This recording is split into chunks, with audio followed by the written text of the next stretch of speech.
금년 우리 교회 표어가 초대교회로 돌아가자. 그리고 오늘 첫 주일을 맞이해서 오늘 여러분들에게 하나님의 말씀을 전할 이 제목이 기도하는 사람들, 이런 제목으로 말씀을 전하겠습니다. 오늘 본문이 사도행전 1장 8절입니다. 우리 본문을 같이 다시 한번 읽어보겠습니다. 오직 성령이 너희에게 임하시면 너희가 권능을 받고 예루살렘과 온 유대와 사마리아와 땅끝까지 이르러 내 증인이 되리라 하시니라. 초대교회로 돌아가려면 초대교회 성도들처럼 살아야 초대교회로 돌아갈 수 있겠지요. 그럼 초대교회 성도들의 특징이 뭐였을까? 또한 초대교회는 도대체 어떤 모습이었을까? 우리가 살펴봐야 하겠습니다. 초대교회는 오직 성령의 충만함을 받은 사람들로 구성이 되어 있었습니다. 그래서 오늘 이 본문도 보니까 오직 성령이 너희에게 임해야 된다. 그리고 반드시 너희가 권능을 받아야 된다. 그래서 결국 이 세상 끝까지 내 증인이 되어야 한다.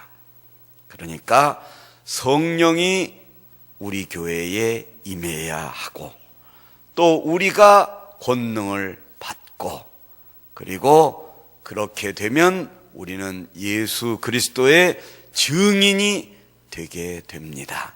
그러면 초대교회로 돌아가게 됩니다. 그러면 여기서 성령이 임하시면 권능을 받는다 할 때 이 권능이 뭔가? 이거는 헬라어로 두나미스다, 힘이다. 두 번째 뜻은 할 수 있습니다. 세 번째는 능력이다. 그러니까 성령이 임하시면 여러분에게 힘이 생깁니다.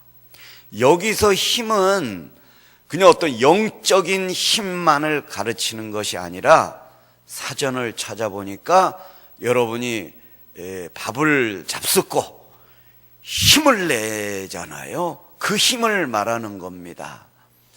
그래서 실제로 다니엘서에 보면은 다니엘과 그 참 세 친구들이 왕이 그 느부갓네살 왕이 주는 그 음식을 제사상에다 절한 음식을 거절할 때 그러면 환관장이 그랬어요. 만약에 너희들이 이거를 풀만 먹고 왕이 주는 고기를 안 먹으면 니네들 얼굴이 안 좋아지는데 그러면 내가 큰 위험에 처하게 된다. 너희들을 잘 관리하지 못한 탓으로. 그럴 때 이 다니엘의 세 친구들이 그렇게 대답했죠. 염려 말라고 우리에게 한번 그 풀만 채소만 주고 고기를 먹이지 말아보라고. 그래가지고도 비교해보라고 그랬어요. 우리 얼굴하고 이 왕이 주는 고기를 먹은 소년들하고 얼굴을 비교해가지고 우리 얼굴에 윤기가 안 난다든지 어떤 모습에 있어서 차이가 나면은 그 다음엔 고기를 먹겠다고 그랬어요. 그럴 때 실제로 그렇게 했어요. 채소만 줬어요. 제사상에다 올려졌던 일체 고기를 안 줬습니다. 그런데 지나고 난 다음에 비교해 보니까 채소만 먹었는데도 얼굴에 윤기가 났다고 기록이 되어 있습니다. 이거는 하나님이 어떤 영적인 힘만 그들에게 주시는 게 아니라 채소만 먹는데도 그들에게 얼굴에 윤기도 나게 하고 힘도 주셨다는 것입니다. 그러므로 권능을 받으면 영적인 능력은 물론이거니와 육신적으로도 하나님이 힘을 주시는 것입니다. 그 권능을 받으셔야 되지 않겠습니까?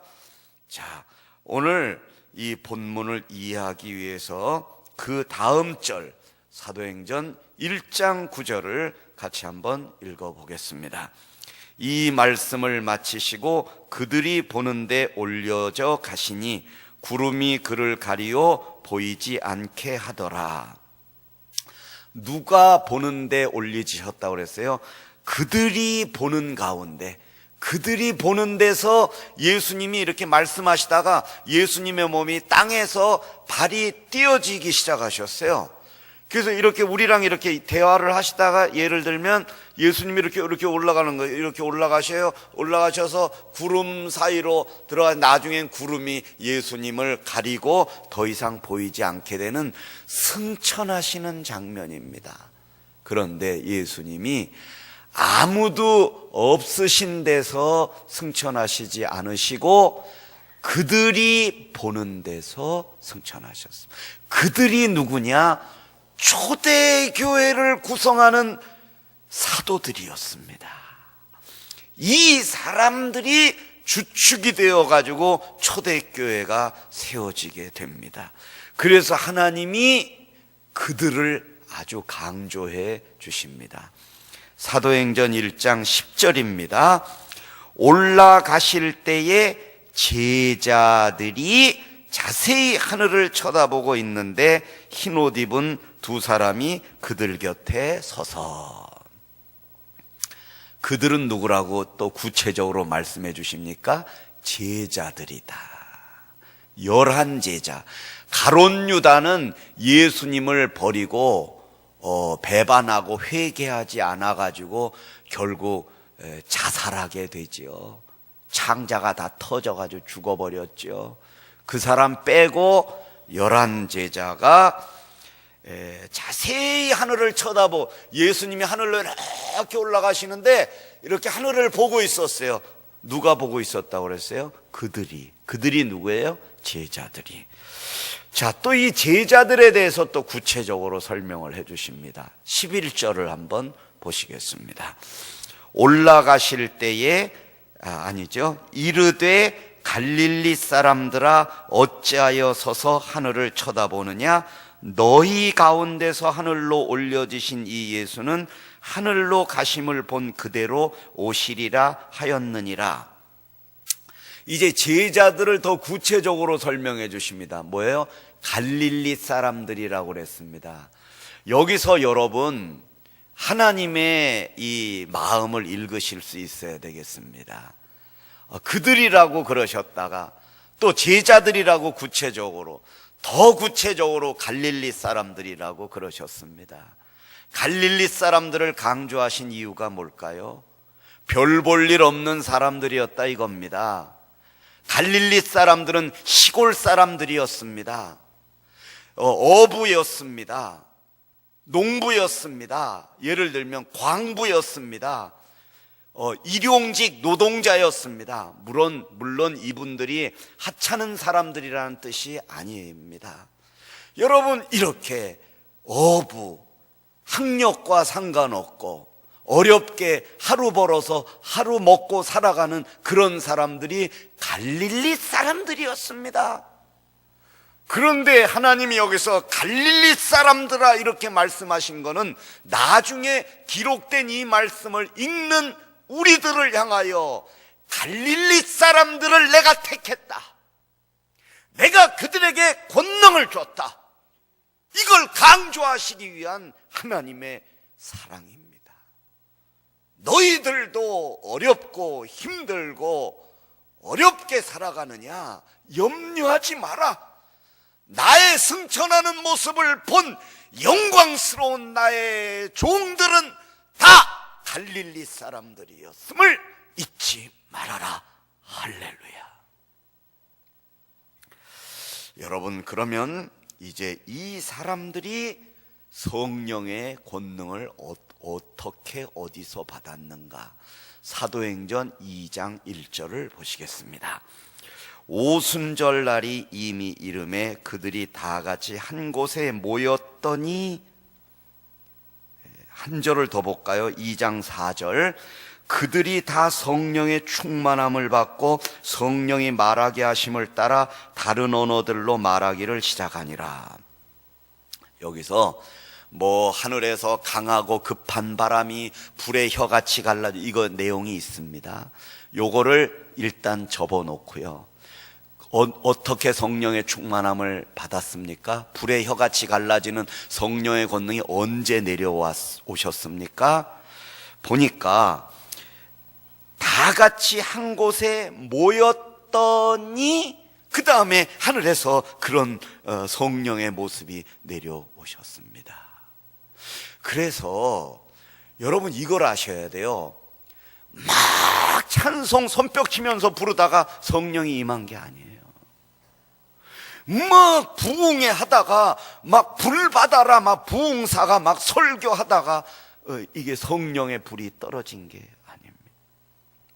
하물며 또 막 은사 집회 하다가 통성기도 산기도 가가지고 막 불 받고 막 이러다가 막 나무 뿌리 붙들고 막 매달리다가 성령의 불이 임한 게 아니라 이겁니다. 그래서 여러분 제가 이 원문 성경을 찾아봤어요. 과연 한 곳에 모였더니, 이 모였더니의 비밀이 있어요. 한 곳에 모였더니 이게 무슨 뜻일까 봤더니, 모였더니는 헬라어로, 헬라어는 신약 성경이 쓰여진 원문이지요. 엔 이런 뜻입니다. 엔, 그러니까 한 곳에 엔 이거예요. 엔이 뭐냐? 엔이 에임이라는 기본 동사의 미완료형입니다. 이걸 꼭 기억하셔야 돼요. 미완료.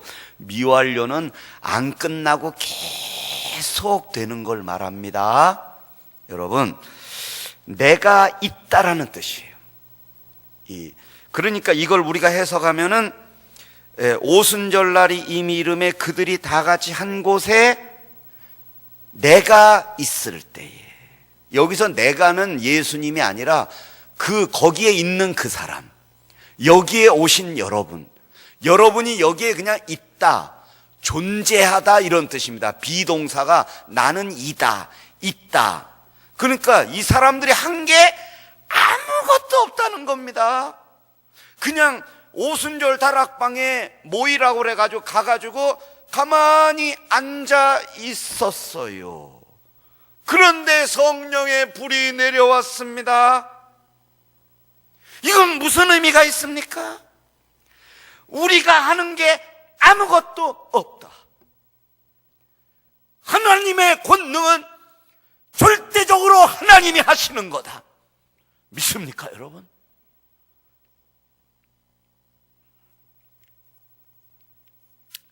여러분, 여기서 다른 언어들로 막 그 사람들이 말하게 됐다. 옛날을 개역 한글 성경에는 방언으로 얘기했다고 그랬지만 원래 사실은 방언이 아닙니다. 여기서 뭐냐, 물론 이 방언의 뜻이 있습니다. 다른 언어들이 더 먼저 된 뜻이에요. 세 가지 뜻이 있는데 첫째는 혀라는 뜻이에요. 이게 사실은 혀라는 단어예요. 이게 혀. 그러니까 이렇게 이해하셔야 됩니다. 성령이 말하게 하심을 따라 각기 혀로 말하기 시작하니라. 둘째는 언어라는 뜻이에요. 셋째는 방언이라는 뜻이에요. 그러니까 각기 다른 혀로, 우리 혀 말하는 거, 옛날에는 이 혀로 욕했다면 오늘은 이 혀로 격려했다. 그러면 다른 혀가 되는 것입니다. 이해하시겠어요? 그러니까 여기서는 뭐 우리가 방언하는 그 방언만을 말하는 게 아니라는 거죠. 말이 달라졌다.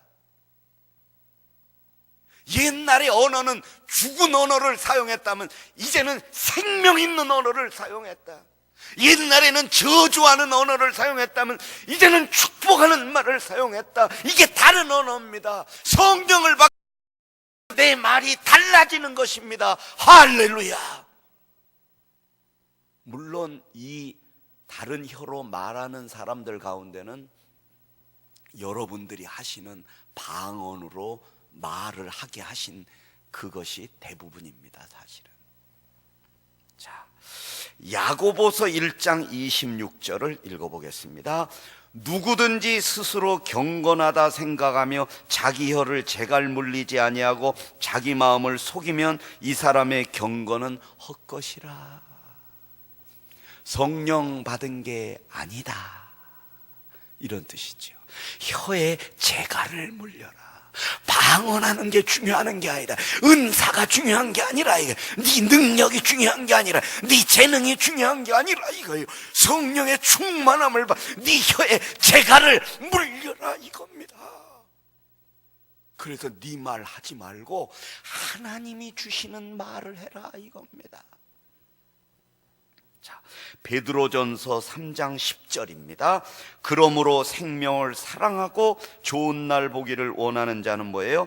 혀를 금하여 악한 말을 그치며 그 입술로 거짓을 말하지 말고.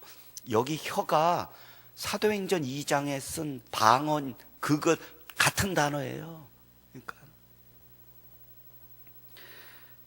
사도행전 2장 47절입니다. 시작. 하나님을 찬미하며 또 온 백성에게 칭송을 받으니 주께서 구원받는 사람을 날마다 더하게 하시니라.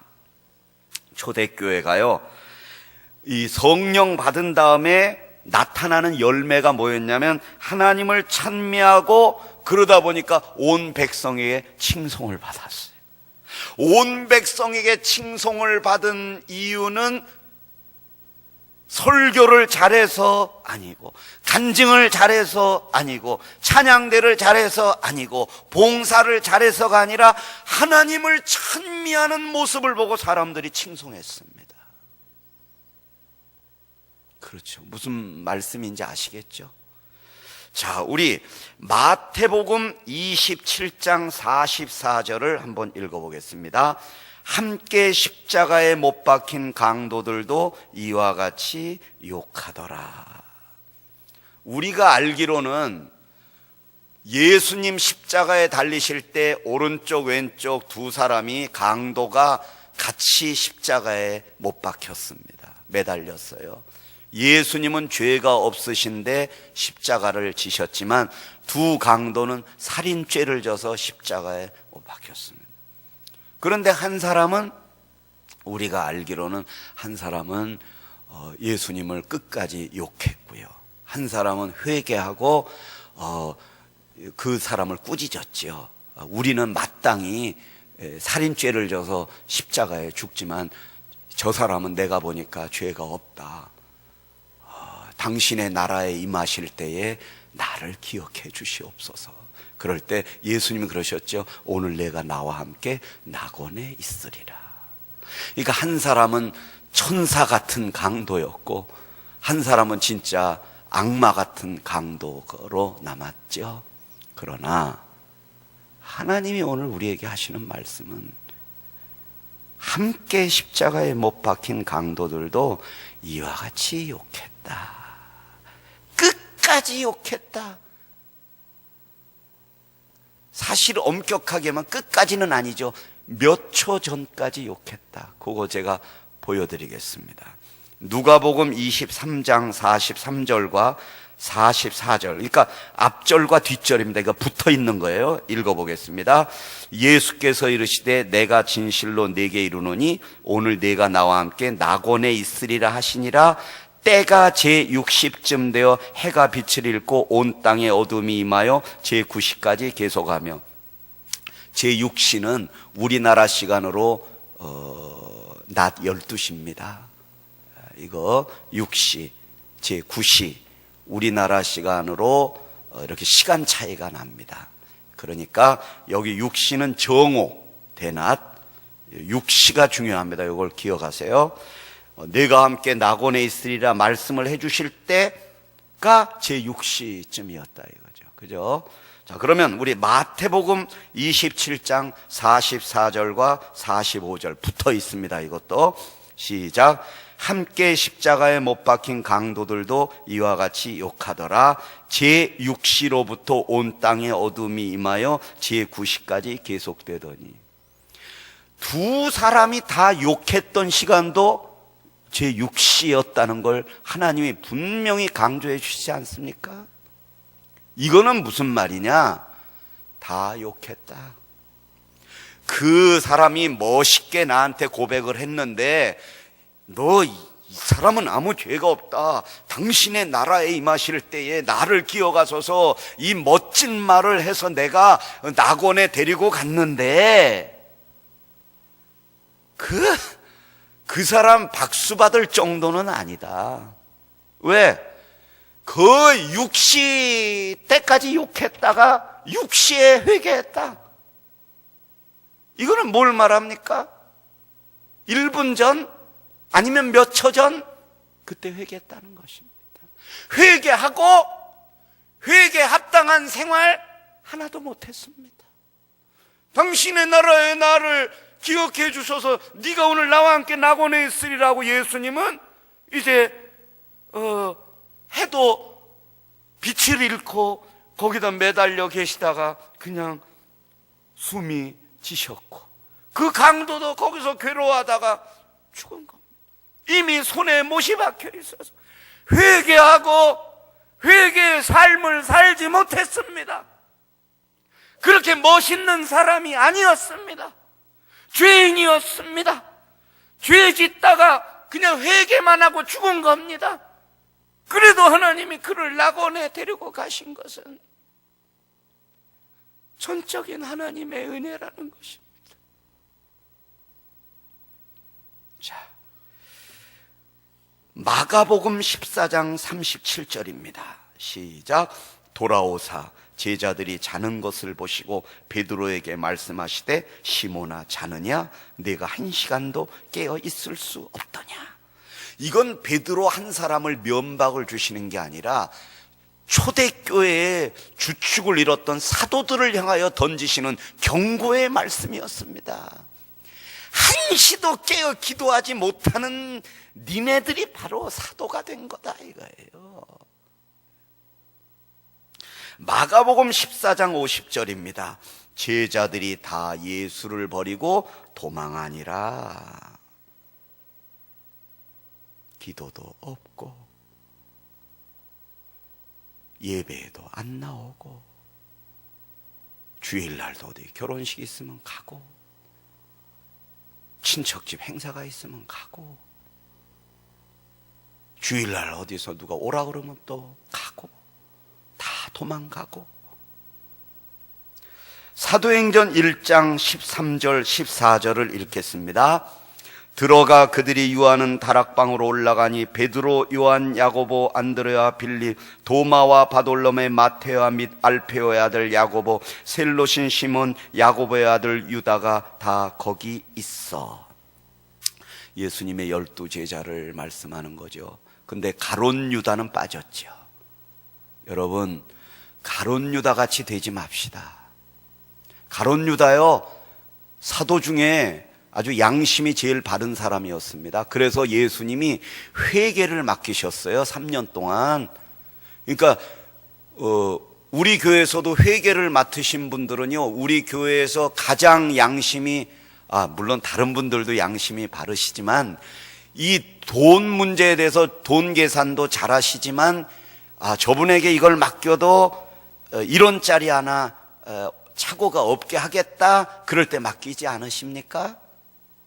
마찬가지로 가론 유다가 회개 업무를 맡았다면 그는 양심적으로 참 깨끗한 사람이었습니다. 그런데 양심이 우리를 구원하지 못한다는 것입니다. 나는 양심이 깨끗해, 나는 하나님 앞에 떳떳해, 그것이 구원할 수 없다는 거죠. 이 사람들이 다 거기 있어. 14절입니다. 여자들과 예수의 어머니 마리아와 예수의 아들과 더불어 마음을 같이하여 오로지 기도에 힘쓰더라. 오로지 기도에 힘썼기 때문에 초대교회의 중추적인 인물들로 세워주셨습니다. 그러니까 여러분, 우리가 학벌은 좀 없고 건강은 좀 없고 우리가 뭐 여러 가지 내세울 거 아무것도 없다 할지라도 오로지 그저 잘하는 거 하나, 특기 하나, 뭐예요? 그냥 엎드려서 기도. 1시간이고 2시간이고 기도. 기도하는 모임에는 안 빠지고 나와요. 새벽 기도, 철야 기도, 기도회 모임 안 빠지고 나와서 그냥 기도만 해. 그러면 하나님이 그에게 성령을 부어주시고 권능을 주시는 것입니다. 마지막으로 한 절만 읽겠습니다. 사도행전 2장 42절입니다. 그들이 사도의 가르침을 받아 서로 교제하고 떡을 떼며 오로지 기도하기를 힘쓰니라. 이제 그 사도들의 가르침을 받은 그들, 이 그들은 누구예요? 초대교회를 이루는 성도들이었지요. 이들이 사도들의 가르침을 받았다. 오늘날로 이야기하면 우리 장로님, 권사님, 집사님, 우리 성도들 모두요, 담임 목사님께서 가르쳐 주시는 말씀에 가르침을 받았다, 이런 뜻이죠. 그러니까 하나님께서 꽃동산 교회에 김종준 목사님을 담임 목사님으로 세워주셨다, 이거를 인정하고, 그리고 여기에 가르침에 순종하고, 그 다음에 뭐예요? 그러니까 서로 교제를 하고. 이렇게 여러분 일부 예배 나오시지만 나오셨다가 이른 시간이라 그냥 가실 수밖에 없지만요, 사실은 교회에 오셔서 교제가 없습니다. 이거는 2%가 부족한 겁니다. 사실은 예배만 드리고 좌로나 우로나 쳐다보지도 않고 쏜살같이 집으로 가셔서 일주일을 지내시면 교제가 없어요. 그래서 여러분, 주일날 일부 예배 드리시고라도 낮에 한번 오셔요. 그래서 지하 가셔서 국수도 좀 잡숫고요, 그 상도 좀 행주 갖다가 좀 닦으시고요, 그리고 잘 몰라도 이렇게 인사도 하시고 그리고 가셔요. 그게 예배만큼이나 중요한 게 교제입니다. 그리고 떡을 떼야 돼요. 국수를 나눠 서로 먹자 이거예요. 그리고 오로지 기도에 힘썼다는 거예요. 기도만 하지 않았다는 거죠. 결론의 말씀을 드립니다. 십자가, 십자가, 우리가 노래를 부릅니다. 십자가, 십자가, 십자가. 십자가는 뭐예요? 예수님이 우리를 위하여 못 박혀 죽으신 거지요. 그러면 십자가는 이렇게 수직적인 것도 중요하지만 수평적인 것도 중요합니다. 이 나무가 이렇게 된 것만 있지 않고 이렇게 된 게 있기 때문에 예수님이 이렇게 십자가에 달리셨죠. 내가 하나님 앞에 나오는 것도 중요하지만 내 옆에 있는 성도들을 돌아보는 것 또한 예수님은 중요하게 생각하십니다. 내가 너희를 사랑한 것 같이 너희도 서로 사랑하라. 이것이 십자가의 핵심입니다. 그러므로 여러분들이 오늘 성령의 불을 받기를 원하십니까? 사랑하십시오. 그러면 여러분의 마음이 뜨거워질 줄 믿습니다. 그러면 성령의 불이 임할 줄 믿습니다.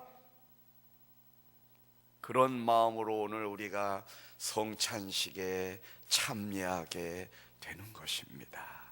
기도하겠습니다.